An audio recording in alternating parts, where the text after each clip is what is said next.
Morning. What's going on, boys and girls? That's a nice shirt I'm wearing, eh? Megadeth. Yeah. Yeah, man. Where'd you get that? Ah, Did you get that on them? Had their show. Which? Way back. Dystopia? No. Just, oh yeah, just, yeah. Was it, or was it the Eagle Super Seal. Collider tour? No, yeah, even still. Oh, like keyboard. Shit. Ding. It's a while back. Yeah, it was a while ago. 2013, 14? No. Is it on there? The dates? 15. 2015. Yeah. There you go. Good thing they wrote it on there. Yeah. Yes, otherwise you would have forgotten. Yeah. It's a nice shirt, though. Yeah, it goes right. Seen a few people wearing it the other night. Yeah, at Marty Friedman. Marty Friedman, yeah. That was a good time. It was a good time. Yeah. Anyone else beating the Marty Friedman this week? Not a bad show. Who caught Marty Friedman? I was thoroughly impressed. Holy hot copy. I'm not just saying that. Like, it was a really interesting experience. Very professional, very entertaining. I really enjoyed it. And I'm not just saying that. Some wicked musicians. It's a good time. G'day, Joshy. That's right. Merry Christmas to you, Josh, too, mate. It's another 10 days, I think, till Christmas. We're up to number 15, so yeah. It's getting close. Did anyone else go to Marty Friedman this week? Tell us what you think about that one. It was pretty, Yeah, where'd you catch him? Brisbane show on a Thursday. That was pretty busy. Yeah, I was very impressed with the turnout and with the professionalism of the show, and it was entertaining as all hell. I wasn't sure what to expect, to be honest. I think we were talking about this earlier, but like, you go there and you might think, oh, it's just going to be a shred fest. He's just going to stand there and be like, look at all the things I can do on a guitar. But it wasn't that at all. Nah. It's just an entertaining metal gig. Yeah. Without lyrics. Like, he played all sorts of songs. He played lots of Megadeth like songs, but like, What do you call it? like a medley? Medley, yeah. It was like a, he'd start like the intro to a song and then kick into like the chorus, where he'd play like the vocal part on the guitar. Yeah. And then like go into the solo and play his like Marty Friedman solo. Yeah. And then like skip to the next song and do something else. And Yeah. there was that for Megadeth stuff, and then he played lots of his original shit and a lot of slower stuff, a lot of jazzy sort of bluesy stuff, and Still his music. it was unreal. It's like really bloody good. Yeah. So, thanks to Bailey from Pinnacle for putting us on that one. It was a good show. Yeah, thank you, man. Thanks for everyone who came out, and yeah. I think he enjoyed our set too. Yeah, it's always He good. came up to me afterwards and I was like, dude, that was cool. Yeah. It's good when the promoter likes what you did. That means hopefully there'll be some more stuff in the works for next year. Yeah, he's I mean, non-stop. he's non-stop with this touring bands for sure. Oh, good then. So what are we talking about today? What are we talking about today? What did we talk about last time? Hey, Medics. Is that Dean Medics or is that somebody else No, it Medics? can't be Dean. No, Dean's in as Dean, so I don't know. Anyway, g'day, boys. G'day, lads. That's it. Last time we spoke about negative mindsets and how anger can control you and affect people that are around you, and just be a nuisance to everyone's lives, really.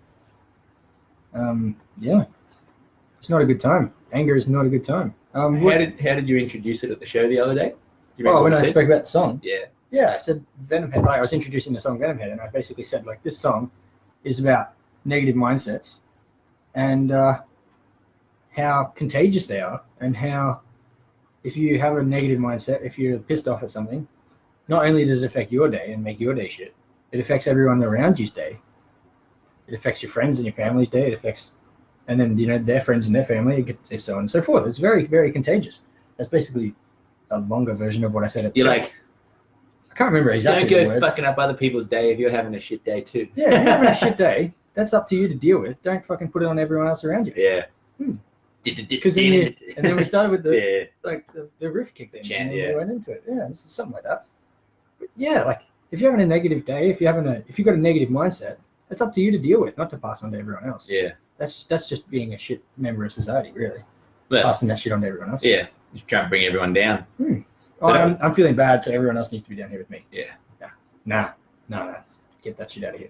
But anyway, that's what we talked about last time, all the negative mindset. So what I did want to ask straight up, we're getting you guys involved straight away today, is have you found over the last month since we had our conversation that you've gotten angry about something and you caught yourself and stopped and went, hang on a second, I need to like watch this. I need to not put this onto everyone else around me. Have you been frustrated? Have you been having a bad day and caught yourself and stopped yourself from spreading that poison to other people?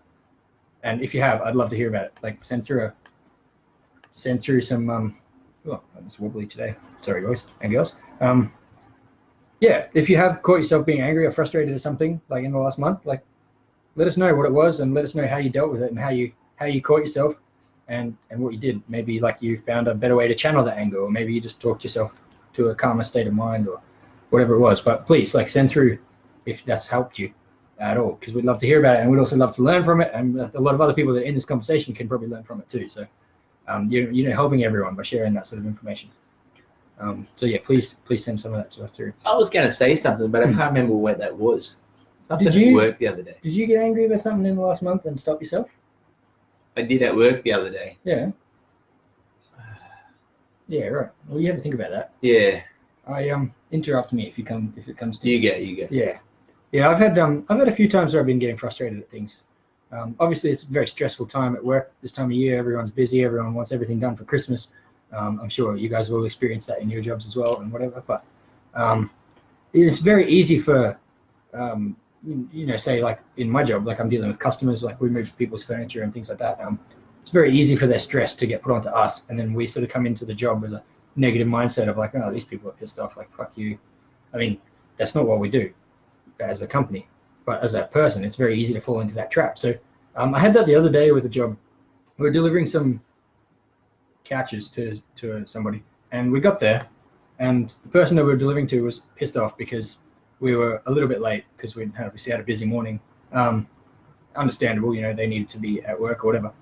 So they were frustrated, and they started instantly, like, not abusing us, but like just in a passive aggressive way, sort of like slipping in these little comments about us. And then that sort of started getting to me, and I was like, oh, you're annoying me a little bit now with this negativity. And then I was like, hang on a second, this is exactly what I'm talking about. I need to like stop that reaction. I don't want to like put that back. I don't want to give anger and frustration back to the customer. It's like, no, they're giving it to me, and I'm going to stop that, and I'm going to get everybody to have a good time. I'm going to try and change that negative mindset of theirs around to being positive, because I'm not going to let that affect me and my day. And so what we did is what I did, we're delivering some couches. We brought the first one in, and we had to take another one out or something and move that. And when I took the one out, I went outside and I just stopped for like 30 seconds and just like I stopped myself. I stopped doing work. I just had a minute to myself. I thought about what I was doing. I thought about my mindset. I took a few deep breaths and was like, no, I'm deciding right now that I'm not going to go in there again with a negative mindset. Even if the customer's negative, I'm going to just like let that roll off my shoulders, and I'm going to go in there with a positive, like, can-do attitude, and like we're going to get everything sweet, and it's going to be awesome. And just stopping myself for that 30 seconds and having a deep breath and having to think about what I'm going to do and deciding that I'm not going to go in there with a negative mindset. I went back in there and was like, we slowly turned the mindset around, and by the time we got the two couches in and the other ones out and all of that stuff, like we had a bit of banter with the customer, a bit of friendly conversation, and by the end of it, like, everyone was happy. Customer was happy and stoked. We were happy, and we were having a good day, and we went off to the next job, positive again. And the rest of the day was great. And it all came down to like that. I stepped outside, I stopped working for 30 seconds, took a few deep breaths, thought about what I was doing, caught myself getting frustrated, and decided that that's not what I'm going to do, and I'm not going to allow that to take over my mind at that point in time. You made that choice, yeah. Yeah, I stopped myself and made the decision clear. Like, no, I'm not going to be negative right now. Yeah, right. And sometimes that's what you have to do. So did you? Yeah. So you thought of what your thing was? What I was thinking of is over the last few weeks at work, some people at work, they're just there to do their job, and sometimes people make mistakes, and that's cool. But I guess the idea when you make mistakes is that you should always try and realize why your mistake happened and what we're going to do next time to make it better, to obviously prevent the mistake or limit the mistake from happening. But some people choose not to do that. They just like, okay, well, I just made a mistake, and that's fine. And then they always sort of making a similar mistake. As a leader at work, sometimes it's good to coach these people and show them like, okay, you've made this error 3 or 4 times now, and it's affecting the company negatively. So therefore, we need to really take action to prevent this from happening. So I guess at work over the last few weeks, I've sort of been getting the shits with some people, like, you keep making the same mistake.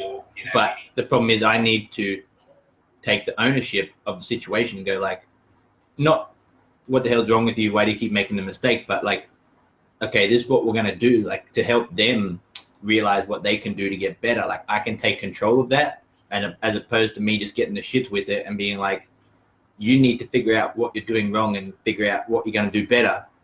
As a leader, you know, I can take that. Maybe they don't have the knowledge or the mindset to think about that. So I can just take that off them and then give it back to them as a new task or a new process. Like when we do this, this is the way we do it. And they're like, yep, no worries, boss. Thanks for that. As opposed to like, you have a problem, you come to me when you come up with the solution. If I can already see the solution, then I should be able to just give it to them and they can follow along. You know, they do everything I say, which is great, but sometimes, you know, they may not think in that way where they're trying to get better. And so if I can help them to come up with a new process, and then when they stop making the mistake, they might realize maybe they weren't, it doesn't matter. But the idea is that now everybody wins, because I'm not going to get the shit for them making a mistake and costing the business money, and they're not going to get upset every time they get in trouble because they keep making the mistakes and blah, blah, blah. So yeah, I guess it was good to see that I was able to step back and go, well, I have this reoccurring issue, as opposed to getting the shit with it. Maybe I can go and figure out a solution, boom, pass the solution on, and then everybody wins. So yeah, it was good to, you know, just think about that and stop the mindset from going down the negative pathway, and, you know, just help everyone get better. Yeah, so, that's right. Happy situation. So as a leader, do you feel like it's your responsibility to sort of coach people in their mindsets in that sense? Sometimes, but yeah, it's a foreign concept for some people. So you can push and try to teach and etc. But when it's clearly not getting through, it's like, right, well, I have the answer for you, so just do it this way. And they're like, yep, cool. And then you go about it, you know. Yeah, but certainly, obviously, like as a leader at work, like it would benefit you and the whole business if more people get onto those. If everyone's learning mindsets and everyone's learning, so even if it's not your job description or your responsibility to educate these people, obviously it will benefit the business if you can. So well, it is the idea. The job of a manager is a leader to lead your troops and to get the most out of your troops and to get the most out of themselves. You know, a good leader, a good manager gets their workforce to give their best self, but it's a never-ending battle. You know, it's an investment into someone to help them to get better, to make them smarter, not by just giving them the answers all the time, because then they just walk around as a sheep, just like waiting for the next instruction. Yeah. You know, so you got to encourage, you're continually encouraging that self-thought. Conscious thought and thinking for yourself and all that stuff. Yeah. It's like, you know, make sure, what do you think about this thing? And you come back in 2 days and like, oh, did you figure something out? And they're like, oh, not really, I didn't think about it. And you can tell by the attitude, it's like, okay, well, that's fine. Yeah, for sure. Here's the answer, you know? Yeah, but certainly giving them the opportunity to think for themselves and to put themselves into the job rather than just turn up and get paid. Yeah. Yeah, that's what the difference between a leader and a boss, I think. A leader is somebody that's trying to educate people and grow people at work and get them to like improve themselves. Whereas a boss is just like, do this thing, do that thing, I'll think for you, just follow my instructions. I guess as a leader, the idea is to like train people to take your job. You know, everyone should be able to do what you do. Yeah. But not physically, mentally, you know, think the way you think, because we can all think the same way. We could all contribute to the same idea, but the thing is we all have different experiences and different outlooks on life. Yeah. So we're not going to just be all robots programmed the same way. We're all going to have our own things, but we're all thinking about achieving the same objective. Yeah, we're all on the same team, aiming for the same goals. Yeah. And like we all bring our own strengths and our own experiences to the table. Yeah. For sure. Just getting back to the mindset thing.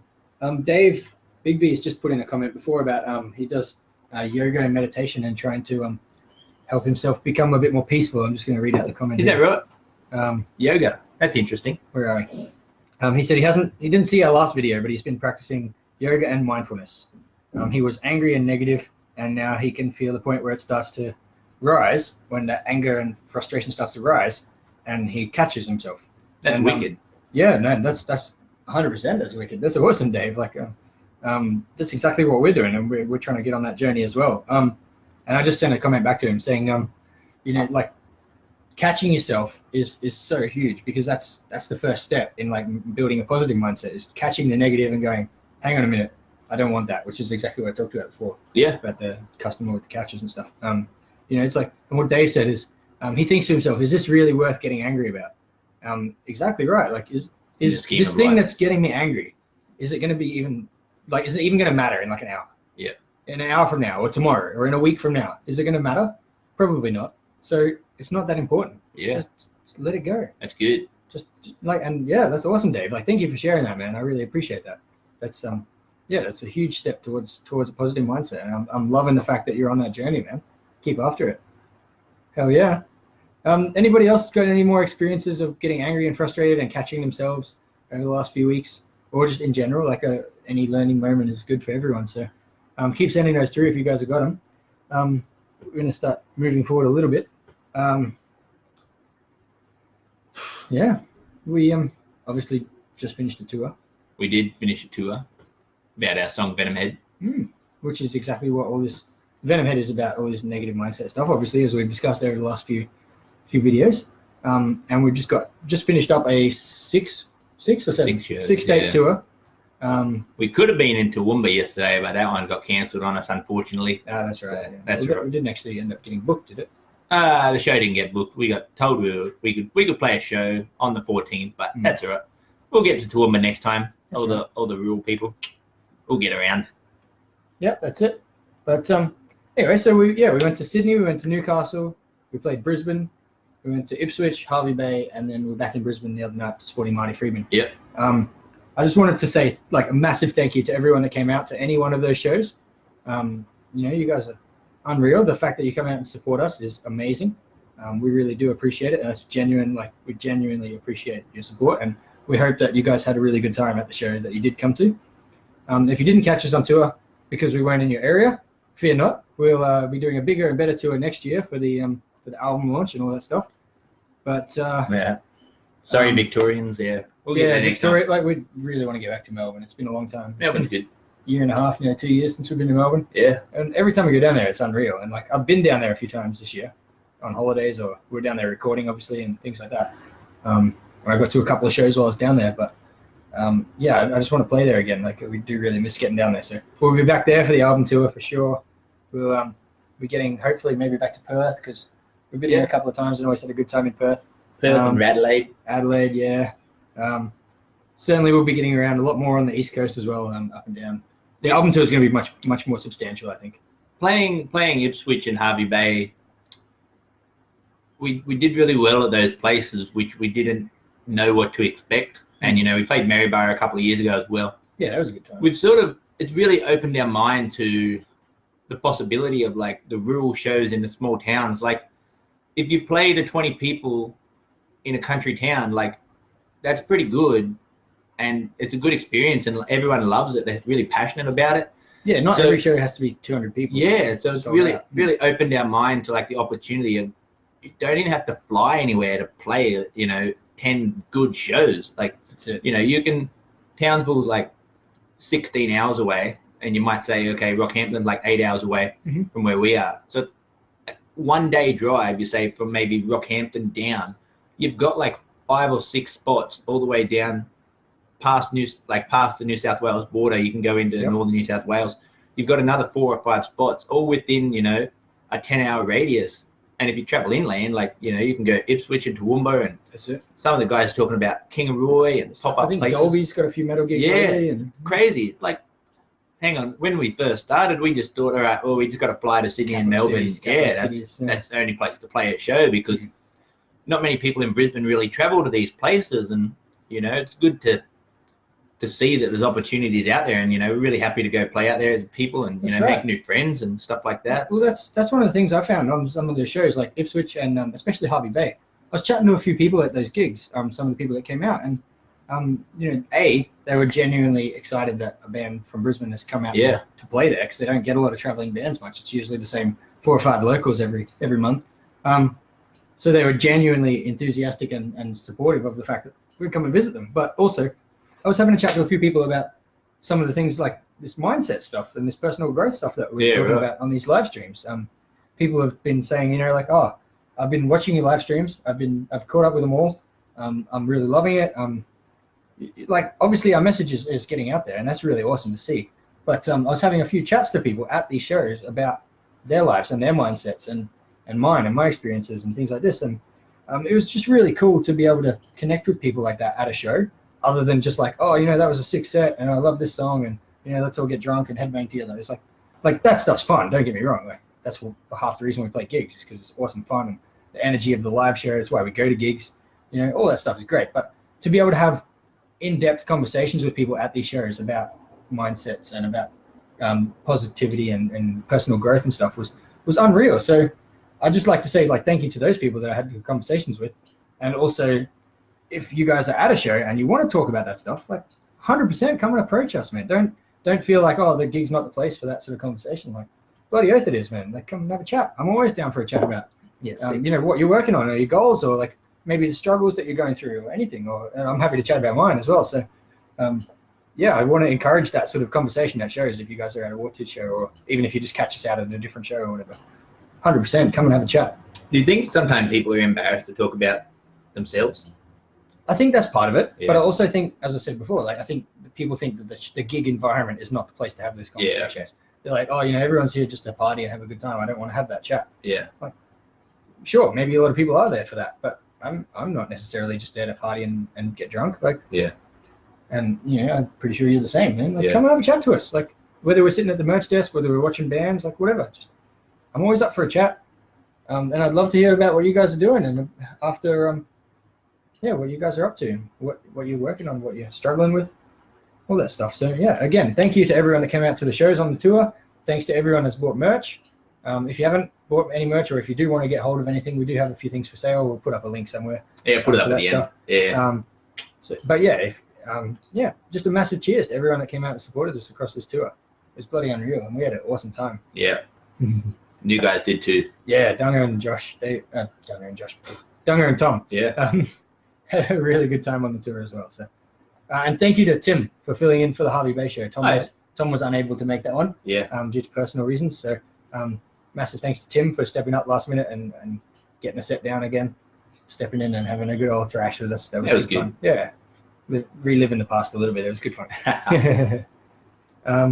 So massive cheers to everyone there. So we'll move on to the topic of today's live stream, the second half of resistance and, all the problems and the havoc that can create in your life. If we think of the word resistance, can generally just, as a general sense, mean roadblock, and a lot of the times mentally we create these roadblocks for ourselves when they don't actually exist physically in our life, whether it be because we can't see what's on the other side, or it's so far away that we just see this wall that we have to climb over, and it's really only 2 feet high, but it looks like 10 feet high and there's no possible way to get over it.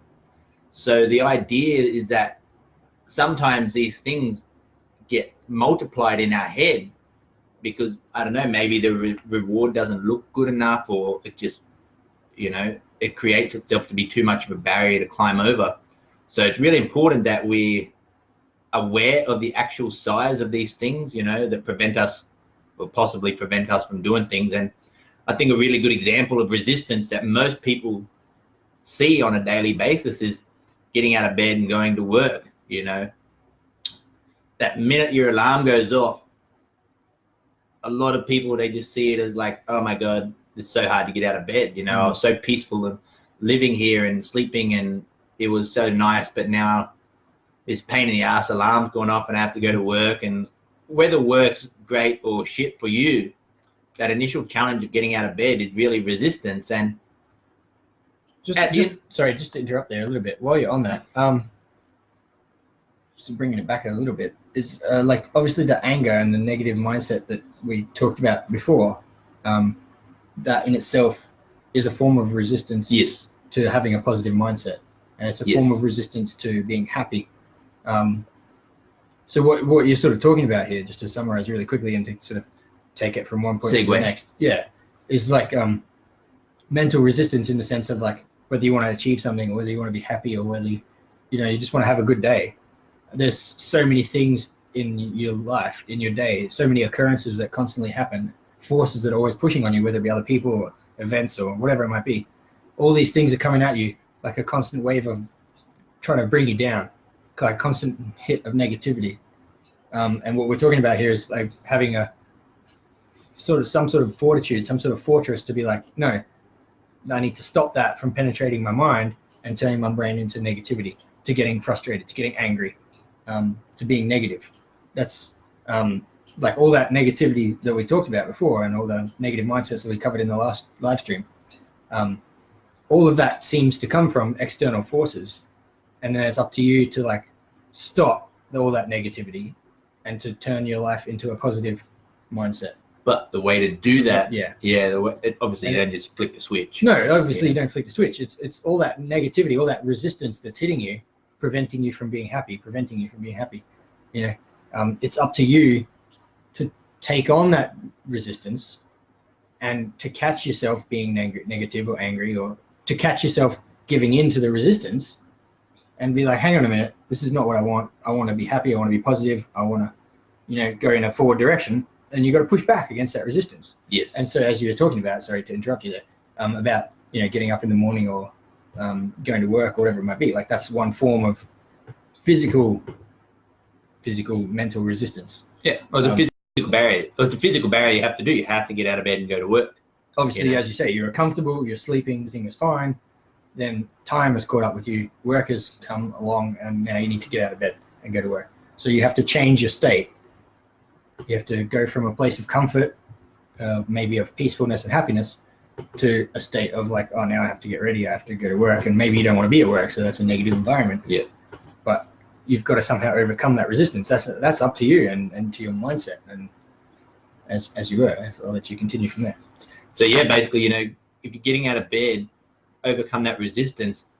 Maybe it's not the fact that you have to get up and go to work that you're happy about. Maybe it's payday that you're happy about because it's a reward. And so the concept of the only reason I'm climbing over these barriers in my day or in my life is to get to the reward at the end. And the most common thing that we all share is that we all get paid from going to work. You know, we live in a society where we get, you know, fair pay for a fair day's work, and so we're able to put in 5 days and get paid for those 5 days a certain rate that we agreed upon, and everyone's happy. So yeah, like you might suffer, maybe you don't enjoy your job. No. And so you're suffering through work for the whole week to get to the payday at the end of the week. But like you're happy, again, I use that term loosely, you're able to suffer through that week's worth of work to get to the payday. Yes. And that enables us to live the life that we do. But realistically, like, well, you could live on the street and not eat much food and work like 2 days a week. But if we look at that big picture, that wouldn't actually give us the happiness that we have, you know. Because you don't have to go to work. Yeah, but it's like, you think, oh, I don't have to go to work, that's going to be wonderful. But obviously, you know, exactly. the situation's not the best. If we're able to do the task to get the pay, but we're happy to get up and go to work for 5 days a week and trade off this time, which we may not be happy with, but we're happy to get paid, then therefore we should be able to be happy doing all the steps along the way, because we can see, well, on Friday I'm going to get paid, so I have to go to work today to live in this house and to have my food and to go out on the weekend and do all the things. So if we just can see it from that perspective, then all of a sudden the ability to get out of bed should be easy as, because we can have a choice of doing it or not doing it, but we know the reward will come. Well, you know, I don't know if it's going to just be easy to all of a sudden flick a switch and be like, oh, I'll just go to work because I get paid. Like, obviously you get paid for going to work. That's always been the case. Yes. It doesn't make it any easier to get out of bed and go to work. But we're not thinking about that when the concept of like, oh, it's a pain in the ass to get up to go to work, but what's easier, to stay in bed and have no money? And then that brings us to the choice of like, well, now we have to go to work. You're basically forcing yourself into an ultimatum of like, either I stay in bed and don't get paid today, or I get out of bed and get paid. Exactly. But one thing to note there is that you're not getting paid at the end of that day. Yes. You're not getting the reward when you get out of bed. You're not getting a reward at the end of the day of work. Yeah. You're getting it at the end of the week. So you have to sacrifice Monday, and you have to sacrifice Tuesday and Wednesday and Thursday and Friday to get paid Friday. And if you miss Monday because you want to sleep in, that doesn't affect you Monday. No, Monday is still. It affects you on Friday. Yeah. It affects you down the track. Yeah. Which is the same with a lot of things when you talk about goal setting. Do you know what that's called? What's that? That's called delayed gratification. Delayed gratification. I like that term. That's a good term. It's one of those things like you sacrifice now to gain your rewards later. Yes. Or if you don't sacrifice now, you don't suffer now. You suffer later. Yes. And that's a big thing with life. I think in general, like challenges in life, and whether you're setting goals, whether you're trying to get fit, or whether you're trying to work on a business and grow a business, or whether you're you just want to get better at playing your instrument, or whatever it might be. Yeah. Anything that you do, the reward doesn't come instantly from what you're doing, nor does the suffering from not doing it. All of that comes down the track. It's like what you do today doesn't affect you today. It affects you in a week or in a month or in a year. Yes. If you're trying to get fit and you're going to go to the gym and you're going to diet and whatever, and you want to be healthy, by eating crap food today doesn't make you fat. No. By missing the gym today doesn't make you fat. By going to the gym today doesn't make you all strong and buff. Yeah. Like that doesn't just happen from today's efforts. It's like I have to do it today, do the right thing today, and tomorrow and the next day and so on and so forth to get the result in a month's time or in a year's time. And as I said, if you do the negative things now, you don't suffer now. You suffer in a year when you put on weight or you haven't achieved your goals. And you're like, oh damn. Is this part of the live stream where we in the movie where they say the title of the movie and he's like, he said that, just fits in the sentence. Oh, it's like, he said the thing with the title and the, yeah. So there's the thing you need to resist the poison.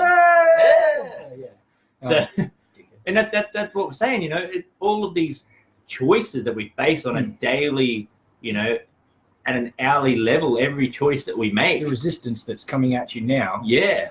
The choice that you make on that doesn't affect you now as much. Exactly. It affects you down the track. So exactly. The poison of the comfortable path of, I'll just stay in bed, or I'll just buy a takeaway for dinner. Or I'll just get angry at this person and just let loose and be frustrated and be like, fuck you did this thing and it's pissing me off. Maybe he won't fight back at that time. Maybe you've unleashed your anger right now and you feel good and you're like, I'm calm now, I've released my anger on this person and nobody's fought back and nothing's happened.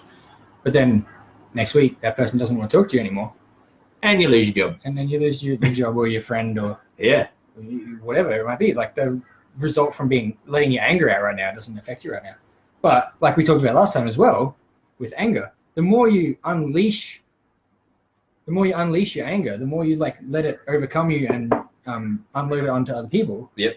The stronger that part of you becomes. Like we talk about resistance. I'm trying to condense this into a simpler sentence and explain this concept quite concisely. But the more you unleash your anger, the easier it will be to unleash your anger in the future. Yes. The more you can control your anger, the more you can control your anger, the easier that becomes, and then you don't get as angry as often. People think if I just control my anger, it's all going to build up and I'm going to explode. Yeah. No, that's called burying your anger, not controlling it. There's a difference. You have to find a safe way and a healthy way to let your frustrations out in life. We have music. Some people might punch a boxing bag. Other people play sport or go for a run or whatever it might be. But you need to channel your anger into positive things. But by succumbing to your anger, by just letting it overwhelm you and releasing it, that actually lets that happen easier and easier and more each time. Right? Yeah. So what we talked about delayed gratification and delayed results is by being angry right now and unleashing it on somebody, yes, you feel better right now. But what you've done is screw yourself over long term, because now that part of you that lets anger out has just become a bit stronger. Yep. And the next time you do it, it becomes a bit stronger again. And so pushing back against that. So each time that you let your anger out, you get a positive feeling at the time. Yeah. Because you feel better. Yeah. But you're actually making it worse for yourself long term. So like we talked about with resistance, and delayed gratification, by resisting the urge to just fly off the handle. To be comfortable. Right. Releasing your anger right now is comfortable. It's the easy thing to do. Yeah. But it makes your life harder long term. Yeah. Because now you're getting angry at everything and you're just flying off the handle every time something little pisses you off. Yeah. You're flying off the handle, So you're building up. You've got to overcome that initial resistance. You've got to push back against that urge to be angry a little bit, so that next time that push back against the resistance becomes a bit easier. And then again, so like I said, by flying off the handle, you're letting your body and your mind become angry easier over time. By controlling that, that becomes easier over time. So it's a very long-winded. Is that your concise answer? It's just not concise at all. You want to try again? It's a bit of a mess, but the message there is like you need to control things now in a little way, small doses, and over time that ability to control and overcome that resistance will become easier. Yes. Or if you do the lazy thing, if you do the easy thing, you become more lazy and more easily angered.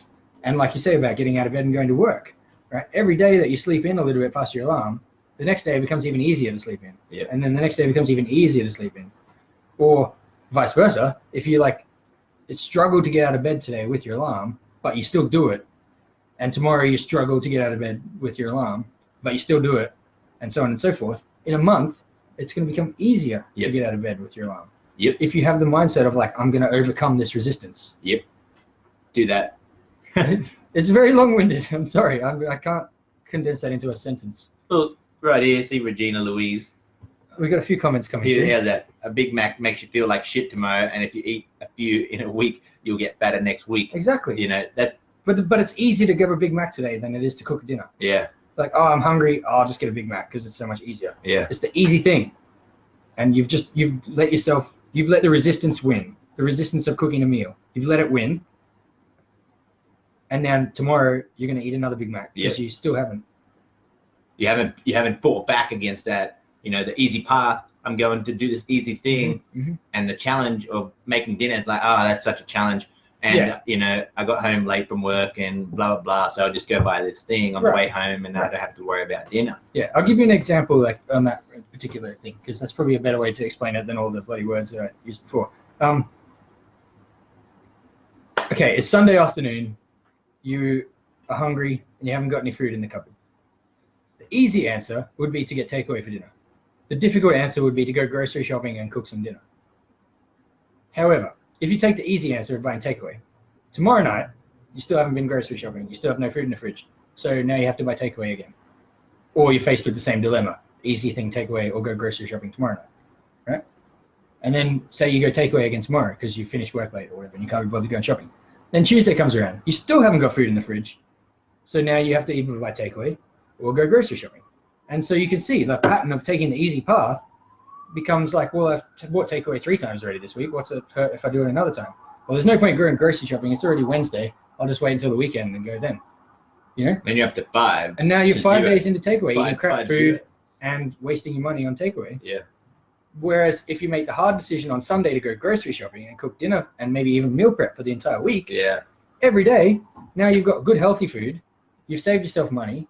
Winning formula. Right. So like that's a perfect example of like you've got a hard decision to make, but if you make the harder path now, things will become easier throughout the week. Yeah. If you take the easy route, things just get harder over time. Yeah.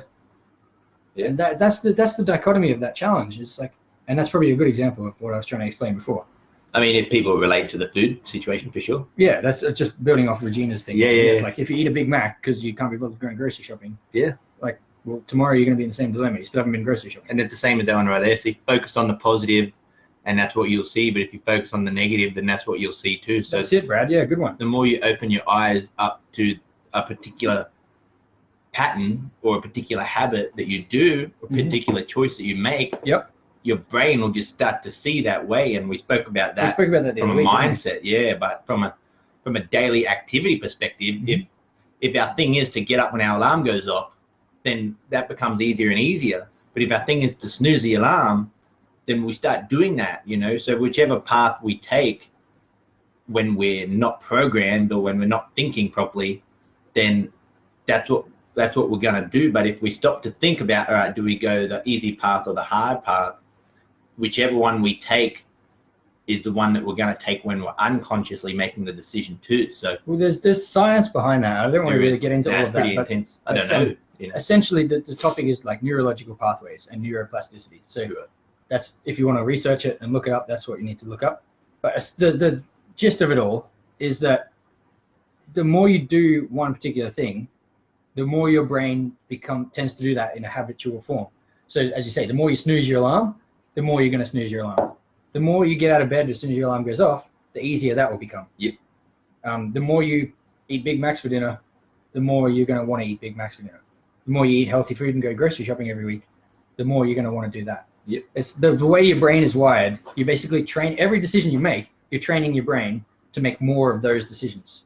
If you make a lot of negative decisions or like lazy decisions, your brain thinks, oh, okay, that's what we need to do. We're going to make lots of lazy decisions. Yeah.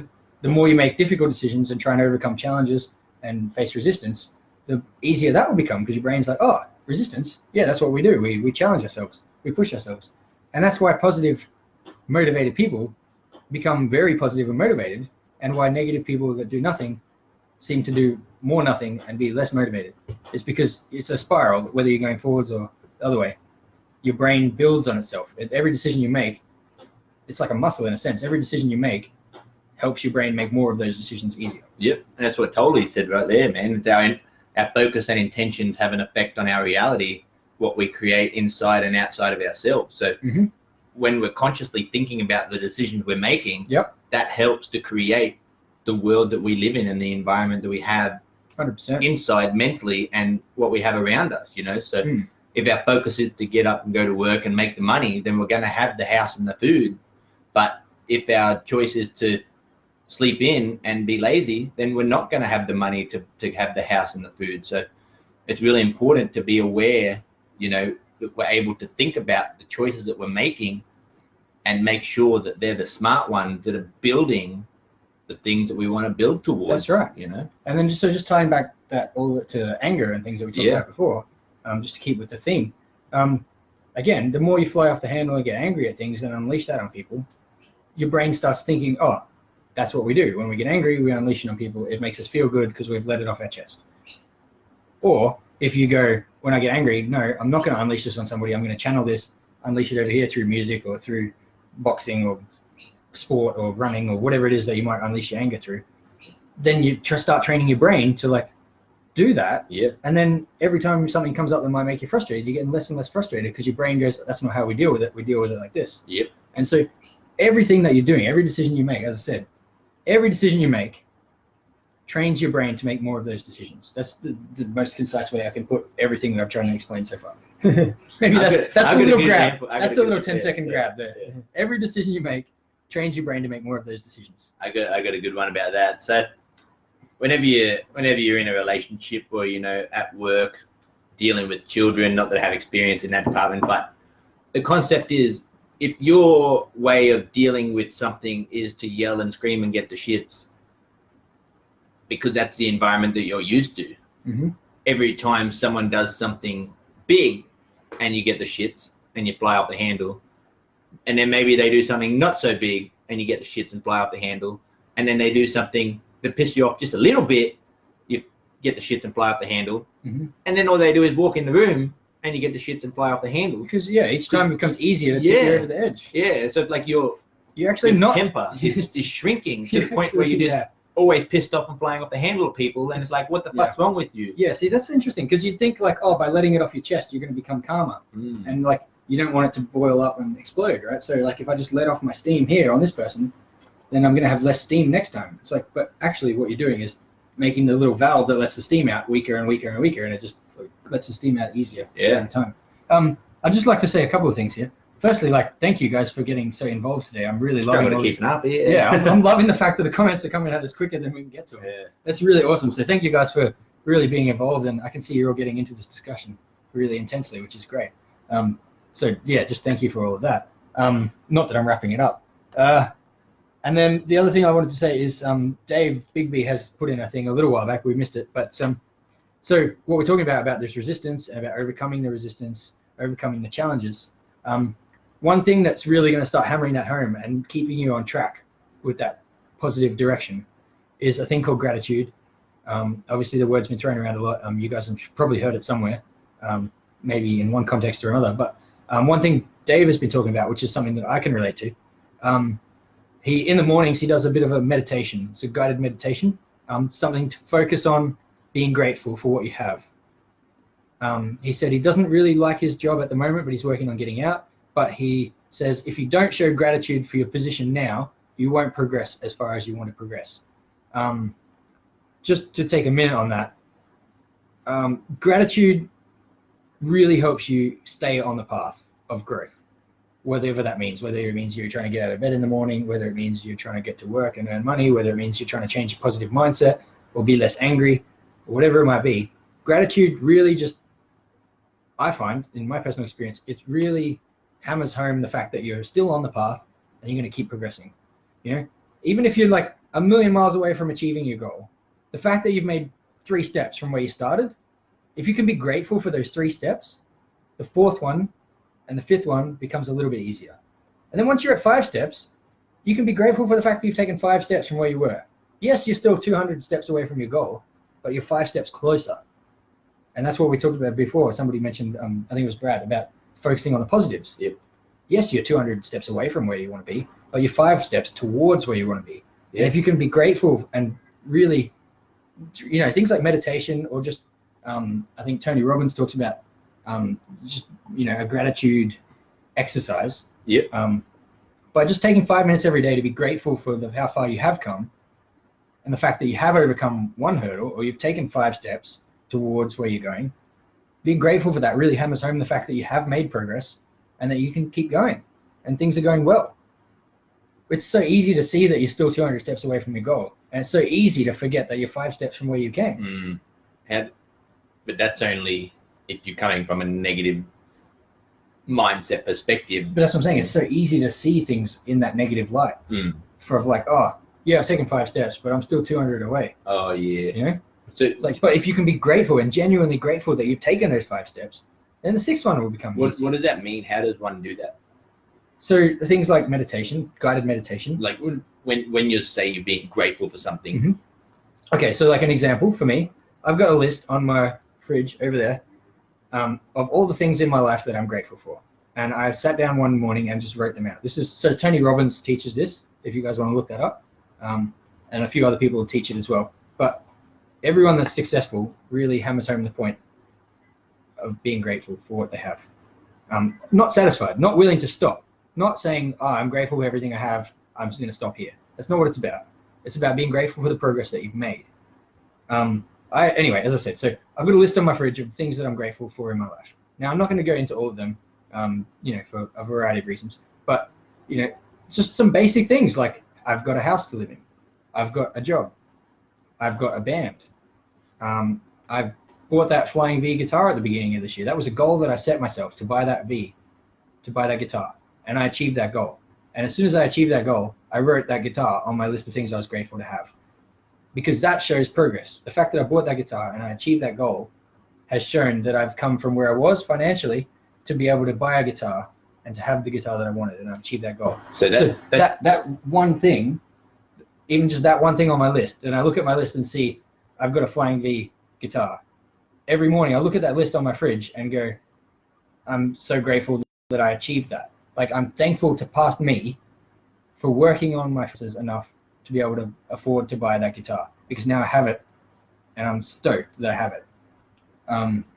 So being grateful, basically, if I can summarize that for you, being grateful is seeing the fact that you used to be back there, but now you're up here. Look at all the things I've done. Look at what I'm responsible for. Even if it's only 1 or 2, like bringing into my life. Even if you've only taken 2 steps, and you're still 200 away from where you are, be grateful and thankful for those 2 steps. And that's because usually at the start of it, you're probably seeing it as such a big thing, and it's like, wow, I've already chipped away so much. Yeah. So just being able to look back and reflect on the gap that you've created from where you were to where you are now. Yeah. That's good. Yeah, and as Dave said, that gratitude really helps you keep moving forward, and it keeps you on the path, because you know it keeps you focused on the fact that, hey, I've made some progress. I've just got to keep plugging away, and I'm going to make more progress. Look at the power of music here, man. We've had a few people, and like a lot of people talk about this. We've had it pop up in a couple of other live streams. The power of metal, you know, such like angry music, and you know, we're all angry people, and we have all these anger issues, and you know, that's what our music's all about, apparently, according to the general population. We're evil and Satan. Yeah, and it's like all these people, you know, we're using metal music as a way to release that frustration, as opposed to, you know, going and getting involved in crime and hurting other people and whatnot. How many fights do you see at a metal show? Yeah. Yes, it's really angry music, and it's all full of frustration, and we have circle pits and walls of death and things, but how many fights do you see? Robo pits. Zero. Yeah. Because people aren't Maybe there to punch on with each other Like, because yeah. we're letting our anger out through the music. Yeah. We're letting all our life's frustrations out through the music. So that when it comes to like, somebody real might piss issues. you off, Yeah. he's like, whatever, I've already let my anger out Yeah. over there in a healthy way, Yeah. rather than building it up and flying off the handle as soon as somebody says something or bumps me and I spills my drink. The only people that wanted to fight at one of our shows were the dickhead security guards. That's because they don't understand. They don't understand, like, oh my God, all these metal people are starting to run into each other. They're all going to punch on. Let's get in the middle of it. And everyone fucking just took out the security guards from unknown venue and unknown place. So I just want to, I did mention that at the gig that we had. We had one gig on our tour where we were playing a different venue that doesn't normally have metal. There was a lot of circle pit action, which, is awesome. We love that shit. And the security just didn't know what to do. And I've seen this at numerous shows, Yeah, like the Back Room and a few other happens. places. The security just does not understand it. It's nothing against them. They just don't understand how the metal culture works. So they see circle pits and they think there's a fight. People are going to get hurt. I need to jump in there and stop this. Obviously, when that happens, all the metalheads go, what the hell are you doing, security? Get the fuck out of here. We're all safe. We're all under control. We look after each other. That's the code of the pit, right? Everyone looks after each other. But security doesn't understand that. So they think they need to get involved. When they get involved, everyone in the metal scene goes, don't ruin our fun. We're having fun. Nobody's getting hurt. Please don't come in here and fuck it up for everyone and make us all stand still. But sometimes they don't say that in the nicest way. No. So what happens is, with all the commotion and the alcohol and the frustration and the security getting involved, a lot of people bar up at the security and get frustrated. And what happened at one of our shows was there was a bit of an incident where somebody tackled the security guard. There was a bit of a punch on. I don't condone this, by the way. Please don't do this at our shows. And then eventually some people got escorted out. And I had to stop the show. I had to stay over the microphone like, guys, don't fight with the security guards. So on that, I'd like to reiterate that point. If you start fights with the security guards, even if they're getting involved in a pit, if you're fighting and getting angsty with the security, what's going to happen is either you're going to get kicked out, or if enough people are doing it, then the whole show is going to get shut down, the gig will stop, and everyone's going to get kicked out. And that's exactly what I said at the show. Please mosh as hard as you want, circle pit, wall of death, like have a great fucking time. But if you start fights with the security, it's going to ruin the night for everyone, including me, because that means our gig gets cut off, and we're all out, and we may not be coming back to that venue. Right? So I know it's frustrating, and the security gets involved in the pit. As a person on stage, I'm doing my best to make sure the security doesn't get involved. And like I said on the night, like, security guys, we're all having fun. We're just moshing. You don't need to get involved and kick people out. But guys, don't fight with the security, otherwise we're all going to get kicked out. So there's a bit of give and take there. They have the power. The police at the end of the power. day, the venue and all of that has the power to shut down the gig. Yeah. And we just don't need that sort of negative imagery on the front, yeah. On the band, on metal. Metal has enough of a bad reputation. Let's not contribute to that. Let's fight back. Let's show people that we are there for a good time and that we're friendly people. Yeah. Not angry people that want to fight with security.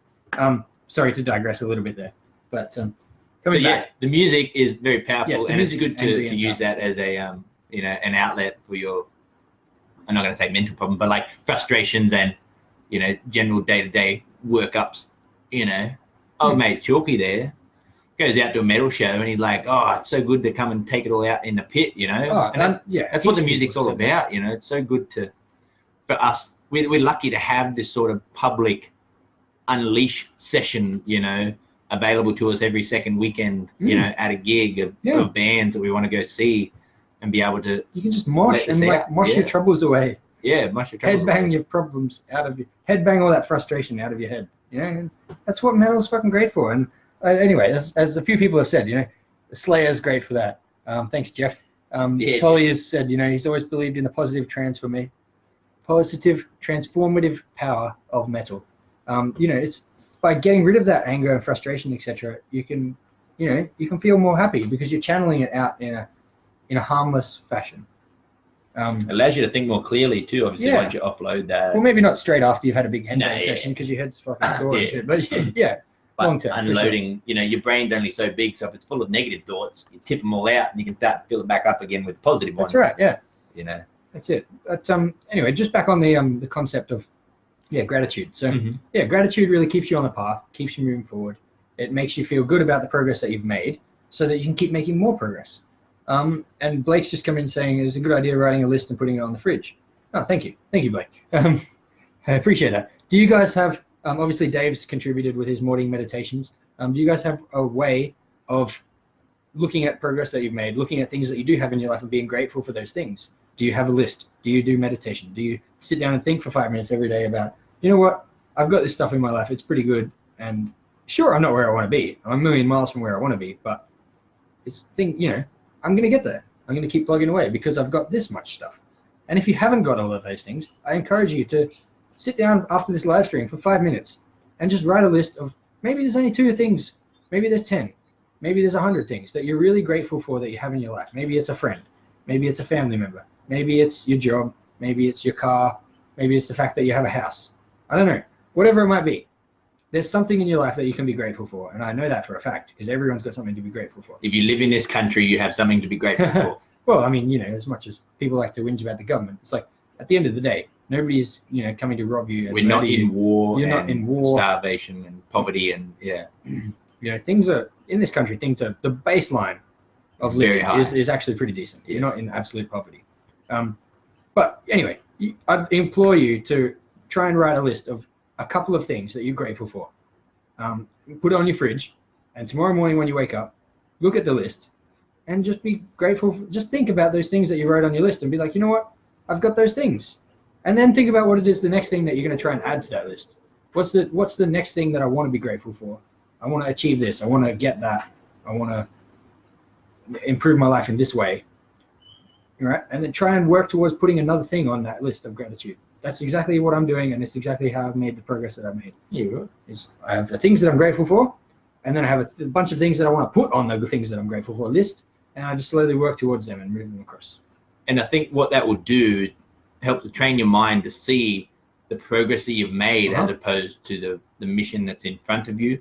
Because you need to be able to use the momentum that you've built from moving forward to continue to overcome bigger and better challenges, because it's in our life. Things will always get harder, whether we see them that way or we don't. We're always going to be working forwards. And so if we can say, wow, look at all these things we've done, now we're so strong and powerful, bring on the bigger mountain to climb, and I'm going to take that one down as well, it'll help us to see how easy it is to overcome this little thing or this big thing, because look at all the strength we've built up over time. That's right. The more things you can be grateful for, the more gratitude you have for the progress you've made, it builds momentum, and you can take on bigger and bigger tasks over time. Yeah. But equally, if you don't look at your mountain as a mountain is really just a shitload of little rocks. Yeah. Right? It's a big pile you break it down, of lots of little rocks. So just don't worry about the mountain. Just take one little rock and move that to where you want it to be. Yeah. And then go back and grab another little rock and move that. And every time you move 3 rocks, look at your little pile of rocks getting a bit bigger and be like, hey, it's working. And then just go back and move another rock. And be like, you know what? It got a little bit bigger again. I'm really happy that this thing is growing and that thing doesn't look like it's shrinking at all. But the fact that my mountain over here is growing tells me that it must be shrinking. And that can keep you on the path. It can keep you progressing. So as I said, I implore you to just write a list of things that you're grateful for. And you might sit there and think right now, like, oh, there's like nothing, or there's only 1 or 2 things I can think of. If you actually sit down and try and write a list of shit you're grateful for, you'll be surprised at how many things are on there. Like, it blew my mind. I thought when I first did this, I thought, like there's like 2 things I can put on this list, And I realized like pretty quickly, like my page got full really quickly. Yeah. I was like, the more I started thinking about the shit that I'm grateful for, all the positive things in my life, as we said before, that if you look at positives, you'll see positives. If you look at negatives, you'll see negatives. The more I was looking at the positive things in my life, the more I realized I had to be grateful for. And I was like, damn, like I've got a lot of things to be grateful for right now. Yeah. Yeah, and I'm probably still missing things off my list. And every time I look at it, I think of something else I can add to it. And I think all this positive mindset stuff builds on itself. Yeah, if easily. If it's something you're struggling to see, I recommend reading a book called The Gap and the Gain by Dan Sullivan. It's a free ebook you can download it online. It basically teaches you the gap and the gain. Yeah, so it teaches you to see either the gap that's in front of you to get where you want to be, that destination that you're trying to achieve. It teaches you the fact that you can either look at that and be upset about how much more you have to go, or the gains that you've made from where you started out on your journey. So, if that's something you're struggling to see, all the things that you've achieved, then have a read of this book called The Gap and the Gain, and it will help to show you. It's only about 80 pages long. It's really short. You read that in an afternoon. Yeah, and so it helps you to see, and it's something I struggled with for a long time, because, I still don't look at my gains in a positive way, but sometimes I don't always see the mountains that I'm looking to climb as a negative either. I'm quite optimistic about my strength and my future and the things, the power I have to overcome things. I think that's because you generally have a very positive mindset. Yeah, maybe. So, I think you're a long way in front of a lot of people in that regard. But so yeah, good on you for that. Yeah, have a read of that one, because it's one of those things where we spoke about earlier in the year, just to ourselves, is it's important to see where you've come from and sit down and, I've got my morning routine consists of about 12 questions, the same questions I ask myself every day. Thanks to Tony Robbins for, publishing those a few years back, just about what it is that's going on in your life and what it is that you should be happy about, and the fact that you have a family and a relationship and a house and food. And yes, we're going out on the mission today to hunt and gather and, collect some more food and, find some more gold to bring back to the family. But we've got to be grateful for the fact that we've already done that, on previous days, and, come back from the hunt safe, and the fact we're still alive and we have another opportunity, even if yesterday was horrible and everything failed and your car got written off or you broke your leg and now you're limited with all the things you can do. Today is another opportunity to go out and take advantage of the fact you're still alive, That's it. So just on that, that's a really good point. I put up a thing on Instagram yesterday, I don't know if you guys saw that, about procrastination. So I'm terrible with procrastination. I procrastinate so many things, especially the bigger the task, the more it gets procrastinated. And I'm sure some of you guys can relate to that. I've been skipping my gym the last few weeks, and I can come up with a million reasons as to why I've been skipping the gym and justify that to myself, but I'm not going to do that right now. Can you justify it to someone else? Well, I can, and I can say, there was this thing that happened and that thing that happened, and this is the reason that I haven't been to the gym. But at the end of the day, that doesn't matter. The point is I haven't been to the gym. Yesterday, I decided that was not good enough, and then I'm going to go to the gym. And it was bloody hot, and it was sweaty before I even got there, but I went there anyway. And it was a struggle. But by the time I'd finished at the gym, I was so thankful that I pushed myself over that hurdle, and I got there and I worked out, and I was stoked about that. But anyway, my point was, on my Instagram post, I encouraged people to go out there and do something that they'd been putting off for the week or for a while. I'd like to know if anybody of you saw that post, and if any of you actually did go out there and do something you've been putting off. And further to that, if you haven't done that, and if you haven't seen that post, now you've got no excuse, because I'm telling you right now, today, it's Sunday, it's 12 o'clock Queensland time. You've got the rest of the afternoon. Please, guys, I've got two things for you to do today. One of them is to write a list of things you're grateful for. Today? Live stream next month? Yeah. But you got to do it today to make it count. That, yeah. Like delayed, what did you say? Delayed gratification. Yeah. Do things now, get the result later. Yeah. So, as soon as this live stream finishes, write a list of things you're grateful for. Put it on the fridge. Look at it tomorrow. We can use old mate here. He's got another good example. So. 1 second. The second thing I want you to do, this afternoon, go and do something that you've been putting off. I don't care if it's something small, like, I don't know, whatever might be small or big to you. I'm not sure, but just do something. Go grocery shopping if you have been putting off that all week. Go and talk to somebody that you've been putting off chatting to, or pick up the phone, ring your mum. If you haven't been for exercise lately because you've been procrastinating your exercise, go and do that. Just do something this afternoon that you've been putting off for a while. As I said, yesterday I went to the gym. I've been putting off that for a while. Today I'm going to go grocery shopping, and I've put that off the rest of been putting off that for the last few days as well. So yeah, please do that. And if you have done that, or if you are going to do that, put it in a comment and let me know, or send me a message or comment on my Instagram thing and say like, hey, this is the thing I've been putting off. I did it and I feel fucking great. Because I'd love to hear about that and celebrate that victory with you guys. Even if it's small and it might feel pathetic, like, I don't care. Like, let me know. I genuinely am excited when people do things that they want to do and achieve things. Like, that's how we share positivity, and it all encourages us to be better. And it doesn't matter how insignificant you think it is.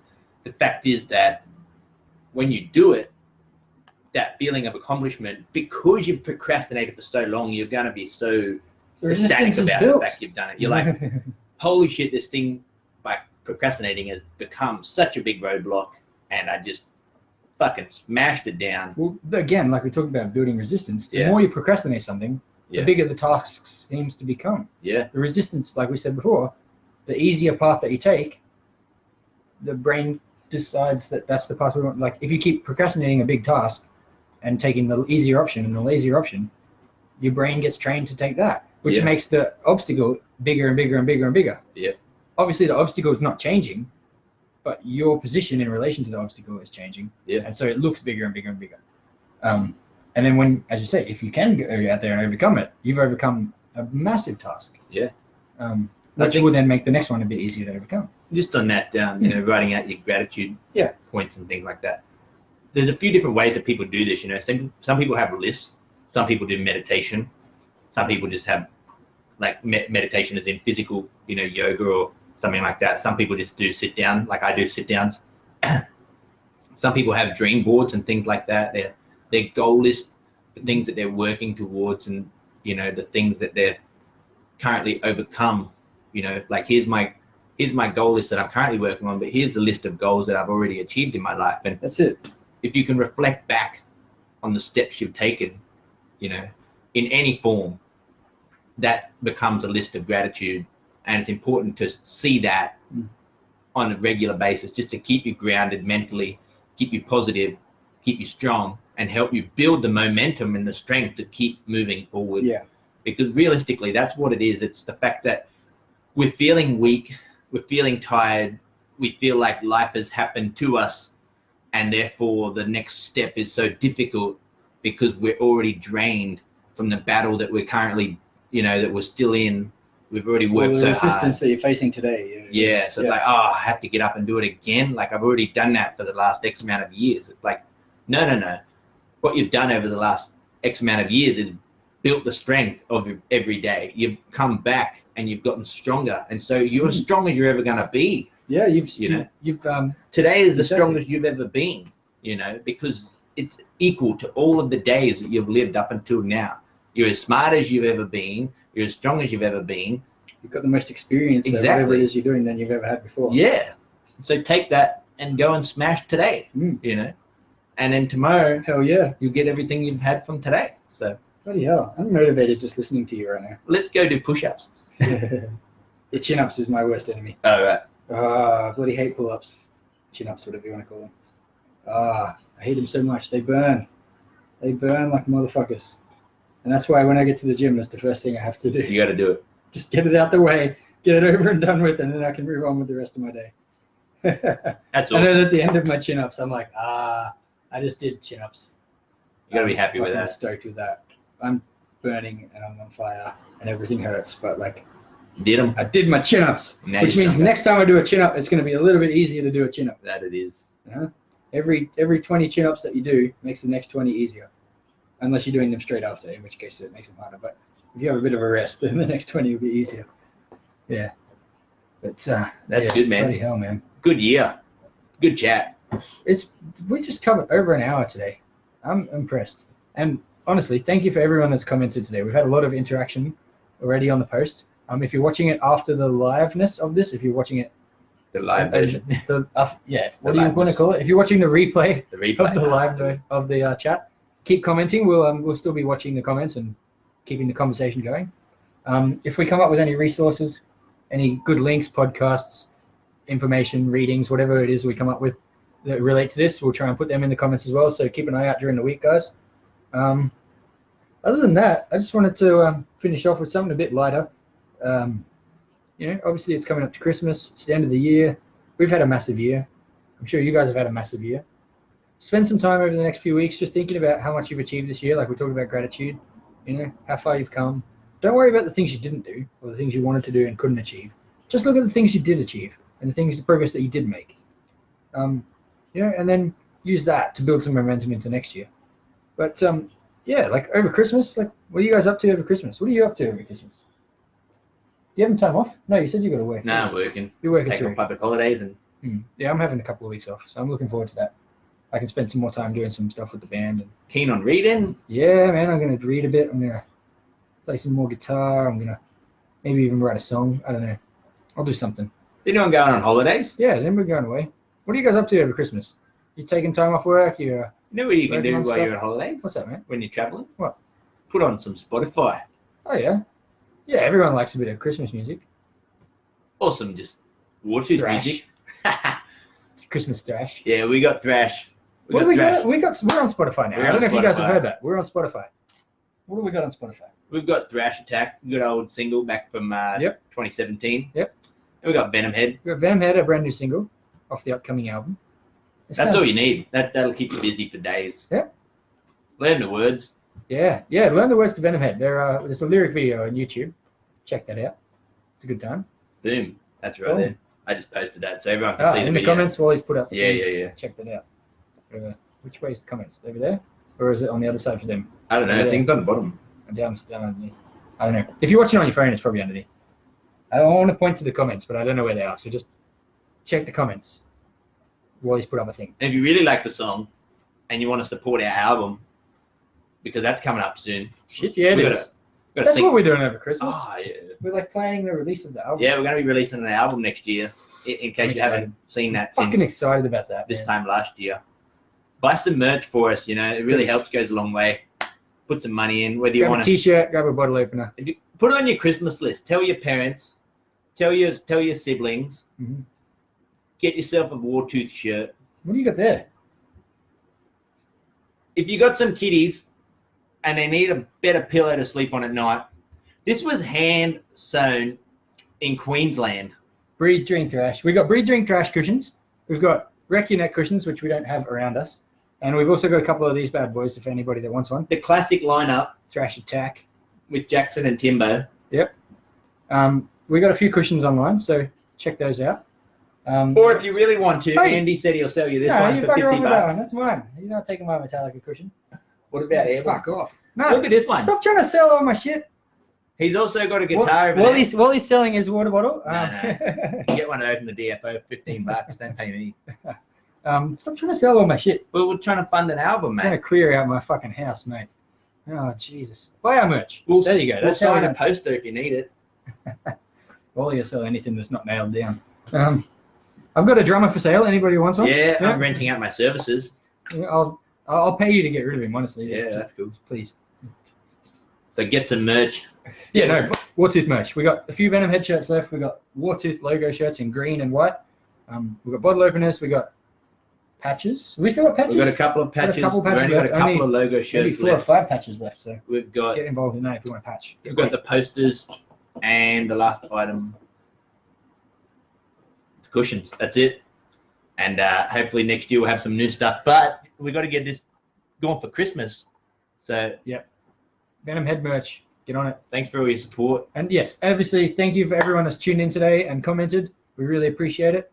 The conversation has been incredibly deep and incredibly fast moving because the comments have just been flying at us. We covered a lot of ground today. And so, yeah, thank you for everyone that saw us on the Venom Head tour. Thank you to everyone that's followed us on Facebook and Instagram and YouTube and all those things. Anyone who's checked out our song online, we really appreciate your support. And other than that, I just wanted to say, everyone, just have a bloody good Christmas. And let's kick some major ass in 2020 together. Positivity and shit. Get it done. Anything to wrap up, Willie? Nah. No, Enjoy you your happy with that? Christmas. Fuck yeah. Have a good one. Stay thrash. See you in January Have a good time. 2020. New decade. Yeah, new decade. What did they say? I don't know. I don't know.